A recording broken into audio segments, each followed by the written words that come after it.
Hello, my name is Michael O'Keefe, aka The Movie Wist. If you enjoy this interview and want to hear more top-notch film industry conversations, please press the thumbs up, subscribe to this channel, and hit the bell to stay in the know. Hello, Jacqueline Lentzou. Tell me where the inspiration came from to make Moon 66 Questions. I was interested in exploring mostly the relationship of two estranged people, let's say, at a moment where seemingly almost, unable to communicate with each other. So I wanted to make this very hard premise. Okay. So what are some of your favorite movies and who are some of your favorite directors? There are too many. It was very hard to answer that question. I think I would say that favorite filmmakers are Gus Van Sant, Harmony Korine, Chantal Akerman, Bergman, Wim Wenders. There are many, mostly European and American indie, I would say, have affected me. And about films, it's very hard, very, very hard. I think that the one that I usually want to mention is Elephant by Gus Van Sant, because this is a film that made me actually want to make films myself when I was 14 back then. Oh, that's pretty cool. That's like the weird Columbine movie. Yeah. Yeah, that was really good. I really like that movie too. So at what age did you want to get into filmmaking, and what was your road to get into the game? As I told you, I took this decision after I watched The Elephant. I was a film buff since I was 5. I'm an only child. I'm an only child, so I was watching films mostly as a company. However, when I watched Elephant, I discovered a very new way of narration, and I thought that I was interested in trying out that. Before that, I wanted to become a writer, so I thought that filmmaking is writing, but with different tools. So this is how I decided that back then. And the way I started is mostly initially with shorts. The shorts went well, and the time came for me to make my first feature. Yeah, so this movie is playing at the Berlinale. Do you enjoy the festival circuit, and what do you think will happen to it in the future? Speculations about the future are too hard at the moment to be made, because it's a very new condition, the pandemic, for all of the humanity, I guess. So I cannot make guesses. I think people are trying to do their best, keeping it in this hybrid situation, online and live.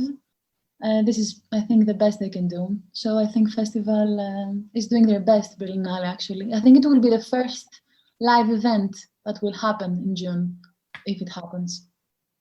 Well, they did a little Venice last year. They did some stuff in Venice. Yes, but with limited film. And Toronto too. But yeah, Toronto was live. Yeah, but like they did like drive-ins and stuff like that. Okay, social distance, and way less people, way less press, way less movies.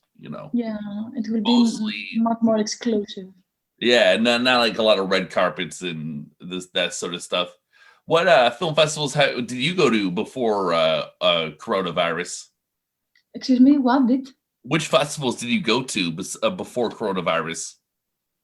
Before? Yeah. Many festivals. Oh, yeah?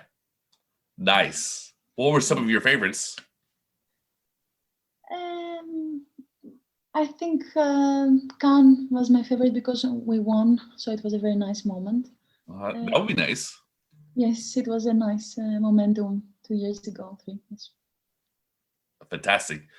Do you ever consider not directing the movie after writing the script? Just chucking it over to someone else? No? No. Would you ever do that in the future? What if Gus Van Sant was going to do it? Would you do it then? Then the game's changing. I have to rethink. If ever Gus wants to direct something of mine, I will think twice. Yeah, well, who knows, right? So tell me about your writing process for this project. My writing process is same in all projects. I somehow write very visually. because I really enjoy writing as a craft. So my scripts are most like literature, which is not very helpful for everyone, but it helps me. I need to find the mood and the atmosphere and the tone of the films. So yes, I think I write based on intuition initially, and then I try to, break it down or make it more practical in a way. Oh, and how do you do that? Do you outline stuff? Do you do storyboards? Do you No, paint? no. I just write and listen to a lot of music. Okay. So you don't do do you do a treatment? Do you write like a few pages like outlining all the scenes? I hate treatments. It's something that we filmmakers are forced to do. I mean, there are the filmmakers that enjoy writing and filmmakers that do not enjoy writing. I think for the ones that enjoy writing, treatment is something rather like washing the dishes. It's not really pleasant. Oh It's my most God. it's most like a tool for people to very fast know what you're doing. There's nothing, it's not related to the end product or to the film or to the vision, the treatment. So when I have to do them, I do them, of course. But I never start from a treatment, if you ask me. I start from a real script. So you just start writing scenes just right away? Yes. Wow. That's pretty cool. Thank I you. don't have the courage to do that. I'm a coward. No, In that sense. you prefer treatments. I write little beats, I write little scenes, and then I flesh them out. I kind of fill in the blanks, Okay, I see. But you're better than me. I'm a coward. So, do you? I'm just kidding. I'm joking. I'm joking around, by the way. Do you use Final Draft? So, what do you use to write? Word. You use Word? I've heard people use Word. Some people like Paul Thomas Anderson uses Word. Paul Thomas Anderson was one of my tutors in my project. He was my script consultant. Really? Yes. What's he like? He's an amazing guy. He's very nice. He was very cozy. He introduced me to his wife and his children because they were all together in Greece for their holidays / the Sundance screenwriting workshop in which I met him. And he was really amazing as his films. He's a very smart, in-depth, amazing guy. Is he sort of low key? He seems sort of low key. He's very low key. He speaks when he has something to say. He doesn't just speak for the sake of speaking. And he's very observant. And whatever he said about the script, I really kept it and I applied it. Yeah, you would, right? Come on, it's Paul Thomas Anderson. That's unbelievable. I can't get over that. So, tell me about the shoot. How long was it for this project, and was it fun? Was it an annoying?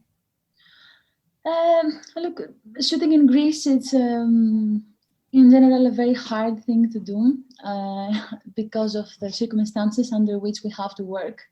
There's not so much funding, there are not enough people, it's a bit complicated.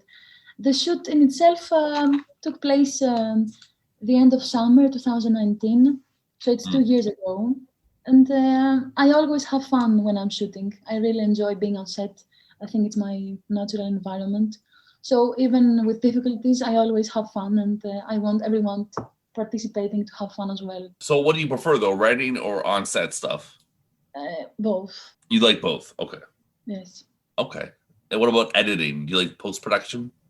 I like editing a lot because this is where I rewrite my films. It's a very, very important stage, editing, which I don't consider as a part of post-production in my head. I consider it as a very independent chunk in its own, editing.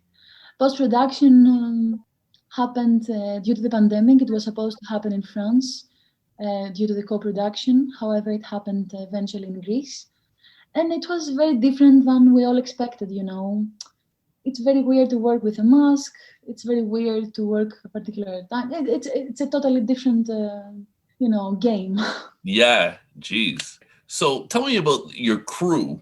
Was there someone in the crew that was better than everyone else?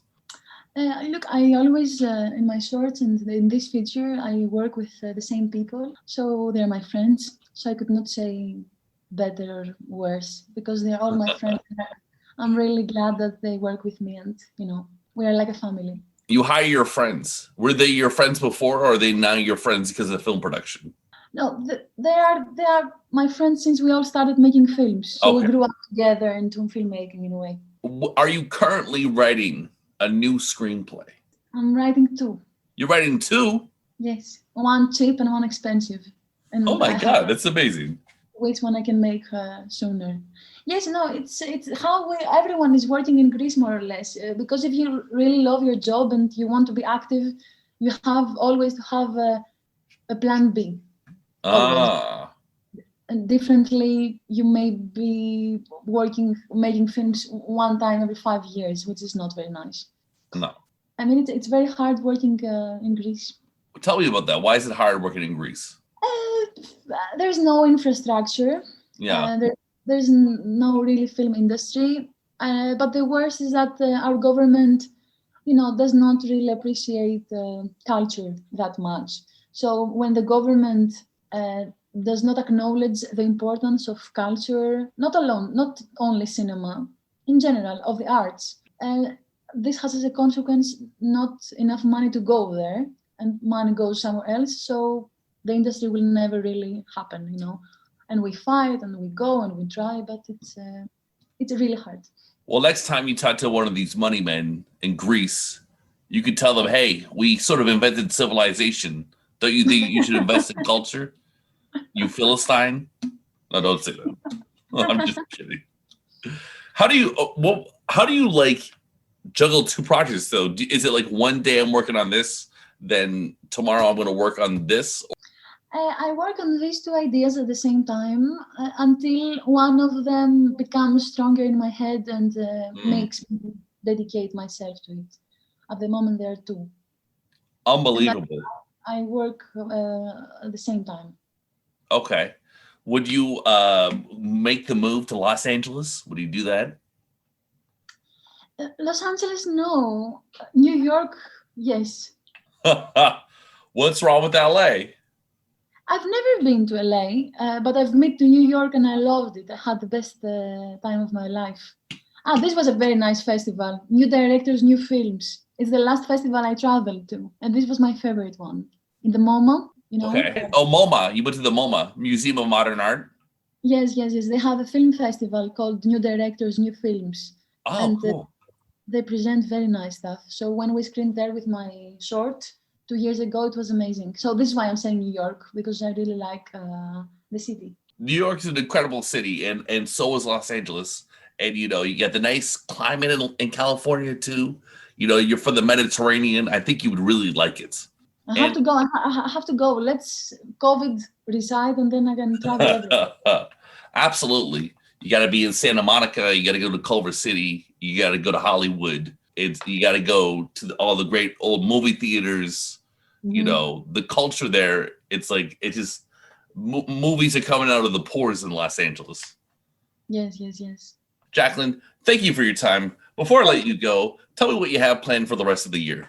I cannot plan because I don't know if I will be able to travel, if I will be able to do many things. So I cannot plan. I just dream that COVID goes away.